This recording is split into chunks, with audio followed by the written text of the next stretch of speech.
हरियाणा की राजनीति में कांग्रेस पार्टी ने कुछ बड़े बदलाव किए हैं, जिसकी वजह से सवाल ये उठ रहे हैं कि भविष्य में क्या इन बदलावों से राव इंद्रजीत सिंह को बड़ी टक्कर देना चाहती है कांग्रेस पार्टी, उनके विकल्प की तलाश कर रही है। ऐसे कई सारे सवाल अब उठते नजर आ रहे हैं। कांग्रेस पार्टी का काफी लंबे समय तक हिस्सा थे राव इंद्रजीत सिंह, लेकिन फिर भारतीय जनता पार्टी में जब से गए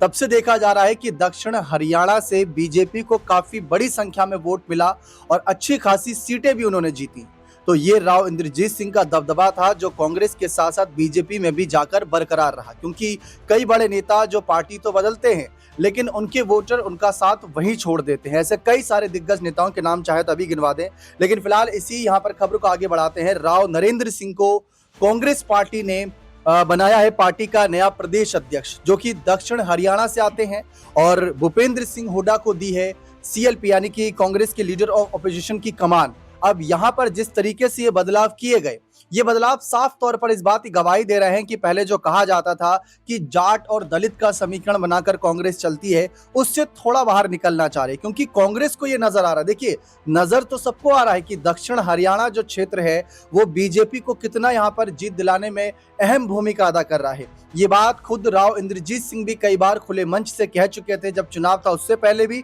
और चुनाव के बाद भी उनके समर्थकों के द्वारा ये बात रखी गई कि 3 बार अगर बैक टू बैक सरकार बीजेपी की बनी है तो दक्षिण हरियाणा की बड़ी भूमिका थी। इसी को ध्यान में रखते हुए उनकी बेटी राव इंद्रजीत सिंह की बेटी आरती राव को मंत्री पद भी दिया गया था, लेकिन मांग थी उस समय कि उनको सीएम बनाया जाए राव साहब को, लेकिन ये मांग बीजेपी ने स्वीकार नहीं करी और नायब सैनी को मुख्यमंत्री पद दे दिया गया। लेकिन अब दक्षिण हरियाणा की वैल्यू को समझते हुए, उसकी भूमिका को समझते हुए, अहिरवाल बेल्ट को समझते हुए कांग्रेस ने अपना प्रदेश अध्यक्ष दक्षिण हरियाणा से चुना है। तो ये बड़ा बदलाव भविष्य में कितने बड़े संकेत दे रहा है, इसको समझने की कोशिश करते हमारे वरिष्ठ सहयोगी अमन सर से। सर, राव नरेंद्र सिंह को यहाँ पर जिम्मेदारी दी है, यानी कि साफ है कि अब जो जाट के साथ साथ अपना यादव समीकरण भी कांग्रेस मजबूत करना चाहते हैं, और इसके साथ साथ दक्षिण हरियाणा में राव साहब के जाने के बाद से जो किसी एक बड़े नेता की कमी खली है, क्या वो राव नरेंद्र पूरा कर पाएंगे? देखिए, 2-3 बातें हैं इसमें दीपक। अगर हम समझना चाहें कि राव नरेंद्र सिंह जो हैं वो एक तो गुटबाजी से दूर है, क्योंकि आप देखिए कि हरियाणा में कांग्रेस पार्टी की सबसे बड़ी समस्या मेरे ख्याल से गुटबाजी। आप देखें, शैलजा ग्रुप नजर आता है, कभी हुड्डा ग्रुप नजर आता है, कभी जो है सुरजेवाला कुछ और कहते हुए नजर आते हैं। तो ये तमाम जो समीकरण है वो कांग्रेस पार्टी के लिए कहीं ना कहीं दुखदायी है। इसी मद्देनजर कांग्रेस पार्टी ने बीच का रास्ता निकालते हुए जो नया अध्यक्ष चुना है वो दक्षिण हरियाणा से चुना है। और देखिए, दक्षिण हरियाणा वही जगह है जहां से बीजेपी लगातार 3 बार से अगर देखा जाए तो अच्छी खासी सीटें हासिल कर रही है। राव इंद्रजीत जो दक्षिण हरियाणा से आते हैं, 2013 तक कांग्रेस पार्टी के साथ थे, लेकिन जैसे ही बीजेपी में शामिल होते हैं 13 के बाद से आप देखिए लगातार 3 बार बीजेपी की सरकार बनी है, और तीनों ही सरकारों में जो दक्षिण हरियाणा है यानी जो अहिरवाल बेल्ट है उसमें सबसे बड़ी भूमिका कह सकते हैं कि दक्षिण हरियाणा की रही है सरकार बनवाने में। और ये बात खुद राव इंद्रजीत ने भी कही कि भाई दक्षिण हरियाणा की वजह से बीजेपी एक बार फिर से सत्ता में आ गई, और उनकी जो ख्वाहिश थी वो कम से कम मुख्यमंत्री बनने की थी, लेकिन बीजेपी ने उनकी इस ख्वाहिश को थोड़ा सा दरकिनार कर दिया। मंत्री तो वो हैं, उनकी बेटी भी मंत्री है, लेकिन जो मुख्यमंत्री की ख्वाहिश वो पाले हुए थे वो ख्वाहिश उनकी खत्म होती हुई या एक तरीके से कहें दरकिनार होती हुई नजर आई। अब यहाँ से एक बड़ा समीकरण कांग्रेस पार्टी ने साधा है कि दक्षिण हरियाणा की तरफ उन्होंने रुख किया है, और यहाँ से पहली बार किसी नेता को एक तरीके से पार्टी का अध्यक्ष बनाया है राव नरेंद्र को, और अच्छे खासे अनुभव के व्यक्ति भी हैं। 3 बार जो है विधायक रह चुके हैं, स्वास्थ्य मंत्री रह चुके हैं, और 2 बार तो अटेली से चुनाव जीत चुके हैं। तो आप समझ सकते हैं कि कांग्रेस पार्टी ने जिस तरह से जाट और एससी के बीच में ओबीसी लाकर एक समीकरण साधने का प्रयास किया है, वो ओबीसी किस तरह से वोटों को कांग्रेस पार्टी की तरफ को लेकर जाएगा, ये महत्वपूर्ण बात होगी देखने वाली। क्योंकि अगर हम हरियाणा चुनाव की तरफ देखें दीपक, तो नजर आता है कि लोकसभा चुनाव में कांग्रेस पार्टी ने जहां 5 सीटें जीती तो वहीं बीजेपी ने भी 5 सीटें जीती। मुकाबला बिल्कुल कड़ा और एकदम कह सकते हैं कि नेट टू नेट था। अगर हम विधानसभा चुनावों में जाएं तो वहां पर भी हालांकि बीजेपी ने चुनाव जीता, लेकिन अगर मार्जिन की बात करें तो ये 25-26 हज़ार वोटों का नजर आता है। तो हो सकता है कांग्रेस पार्टी ने तमाम समीकरणों को साधने के लिए राव नरेंद्र को जिस तरह से जिम्मेदारी सौंपी है कि भाई आप जो है पार्टी को आगे लेकर चलिए, क्योंकि आपका दोनों ही गुटों के साथ में उठना बैठना है, आप किसी भी गुट से नहीं आते। तो ये हो सकता है कांग्रेस पार्टी की एक पार्टी को मजबूत करने की एक हो सकता है शुरुआत हो। और इसके मद्देनजर तमाम राज्यों में, चाहे हम राजस्थान की बात करें, मध्य प्रदेश की बात करें और बाकी राज्यों की बात करें, कांग्रेस पार्टी नए बदलाव कर अपने संगठन को मजबूत करने का प्रयास कर रही है। अब देखना होगा कि राव नरेंद्र कितनी मजबूती के साथ में पार्टी को ताकतवर बनाते हुए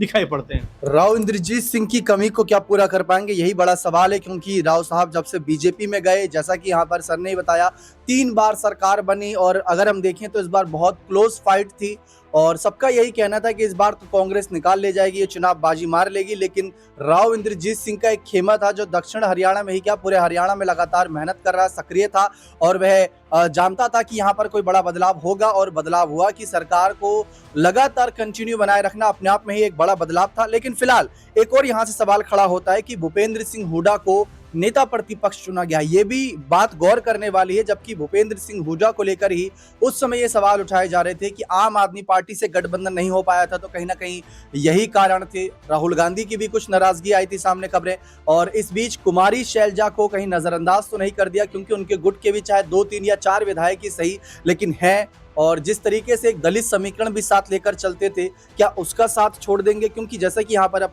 बताया जा रहा है कि जाट और ओबीसी को मजबूत करना चाह रहे हैं, लेकिन दलित वोट बैंक के लिए उस समय बीजेपी ने ये कहा था कि कुमारी शैलजा का अपमान कर रही है कांग्रेस पार्टी, उनको नजरअंदाज कर रही है। तो ऐसा लग रहा था कि बीजेपी उन्हें ऑफर दे रही है कि आप हमारे साथ आ जाए, तो कहीं ये समीकरण दाव उल्टा ना पड़ जाए। देखिए, बिल्कुल कांग्रेस पार्टी जिस तरह से अब समीकरण बैठाने का प्रयास कर रही है, क्योंकि आप देखिए कि कांग्रेस पार्टी की सबसे बड़ी दिक्कत, समस्या जमीनी स्तर पर मजबूत ना होना है, और इसीलिए कांग्रेस पार्टी अब तमाम तरह के बदलाव करे। अगर मध्य प्रदेश के कह सकते हैं एग्जाम्पल से समझा जाए तो जीतू पटवारी जब से अध्यक्ष बने, आप देखिए लगातार कांग्रेस पार्टी को जमीनी स्तर पर मजबूत करते हुए नजर आ रहे हैं, यानी कि हर मुद्दे पे सरकार को घेरने का काम करते हैं। और यही वजह है कि कांग्रेस पार्टी मध्य प्रदेश के अंदर कम से कम मजबूत होती हुई दिखाई पड़ रही है। आपने देखा कुछ महीनों पहले जब उपचुनाव होता है तो 2 उपचुनावों में से एक कांग्रेस पार्टी जीतती है और जिस पे हारती है उस पे भी लगभग बराबर की टक्कर रहती है। तो ये जब संगठन में आप बदलाव करते हो उसका फायदा मिलता हुआ दिखाई पड़ता है। अब जरा हरियाणा में आप आइए, जिस तरह से आपने भी जिक्र कर दिया कि अगर आम आदमी पार्टी के साथ में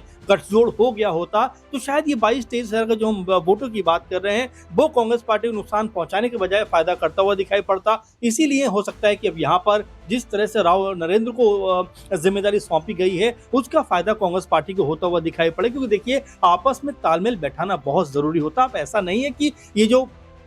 गुटबाजी सिर्फ कांग्रेस पार्टी में नजर आती है, ऐसा नहीं है कि कांग्रेस पार्टी सिर्फ गुटबाजी की शिकार है। अगर हम बाकी दलों में जाएं, बीजेपी में जाएं और तमाम दलों में जाएं, वहां पर भी गुटबाजी नजर आती है। लेकिन समय रहते हुए उन दलों का के जो नेता होते हैं या जो कह सकते हैं जिनके हाथों में कमान होती है वो इन चीज़ों को संभाल लेते हैं। लेकिन कांग्रेस पार्टी में दिक्कत यही है कि आपस में जिस तरह से कह सकते हैं तालमेल बिगड़ता है, क्योंकि शैलजा का मुझे याद है अभी भी कि चुनाव से पहले उन्होंने ठीक एक बयान दिया था हरियाणा चुनाव से पहले कि 2 साल से मेरी हुड्डा जी से कोई बात नहीं हुई। अब जरा सोचिए प्रदेश के 2 टॉप के लीडर्स अगर ये कहते हैं कि हमारे आपस में कोई बातचीत नहीं हो रही, तो इसका मतलब साफ हो जाता है कि जमीनी स्तर पर कहीं ना कहीं प्रॉब्लम है। जो बड़े नेता हैं वो में नहीं रखना चाहते, और इसी मकसद के साथ में राव नरेंद्र को उतारा गया कि भाई 3-4 बार के चुनाव जीते हुए भी हैं, पूर्व मंत्री भी रहे हैं, दक्षिण हरियाणा से आते हैं, तो एक समीकरण कहने के साथ हुए नजर आ सकते हैं। देखिए, राव नरेंद्र को आगे करने का एक सियासी संकेत ये भी है कि राव इंद्रजीत सिंह की समय समय पर यह चर्चा रहती है कि वे कांग्रेस में वापसी करेंगे। इसके पीछे के 3 मुख्य कारण है। पहला, जब से सरकार बनी तब से देखा जाए तो यही चर्चा थी कि दक्षिण हरियाणा ने जिताया है तो दक्षिण हरियाणा से किसी को सीएम बनाओ, चाहे वो राव इंद्रजीत सिंह हो या उनकी बेटी हो या कोई और उनका करीबी नेता हो, लेकिन वो भी देखने को नहीं मिला। दूसरा कारण यहाँ पर यह था, जिस तरीके से राव नरबीर को बीजेपी ने आगे बढ़ाया उससे भी अंदर ही अंदर कहीं ना कहीं थोड़ी बहुत गहमा गहमी नजर आई, भले ही खुले तौर पर नजर ना आई हो। तीसरा कारण ये नजर आ रहा था कि जिस तरीके से हाल ही में डिनर पार्टी का आयोजन हुआ था, उसके बाद हाल ही में कुछ बड़े फैसलों पर सरकार के सवाल उठाते नजर आए थे। राव साहब ने अपनी बात डंके की चोट पर रखी थी, तो एक ऐसे नेता माने जाते हैं जो खुले तौर पर अपनी बात रखते हैं। इसीलिए कहा जा रहा था कि जब कांग्रेस के साथ थे तो कांग्रेस की सरकार थी, और कांग्रेस अपने आप को अगर सरकार में वापसी देखना चाहती है तो राव साहब की इन्हीं नाराजगियों का, इन्हीं जो गहमा गहमी है, इसका फायदा उठाते हुए अपने दल में वापसी के लिए कहीं ना कहीं इनको अप्रोच करे, लेकिन वो अप्रोच नजर नहीं आया बिल्कुल भी। इसीलिए शायद अब यहाँ पर कांग्रेस ने वो विकल्प भी खत्म कर दिया कि दक्षिण हरियाणा मतलब राव इंद्रजीत सिंह, तो उन्होंने राव नरेंद्र सिंह को अचानक से आगे करके सभी को चौंका दिया है। क्योंकि अभी तक तो हम यही सुनते थे कि रणदीप सुरजेवाला के गुट से या कुमारी शैलजा के गुट से या भूपेंद्र सिंह हुड्डा के गुट से किसी को आगे कर दिया जाएगा, लेकिन राव नरेंद्र सिंह जिनकी एक कह सकते हैं अच्छी पकड़ मानी जाती है संगठन पर, कांग्रेस पार्टी पर, उनको आगे करके और गुटबाजी का यहाँ पर जो है सियासी संकेत खत्म करने का एक दावेदारी पेश करी है कांग्रेस ने। इसका कितना फायदा कितना नुकसान होता है भविष्य में देखना दिलचस्प रहेगा। बने रहे चैनल के साथ, बहुत बहुत शुक्रिया।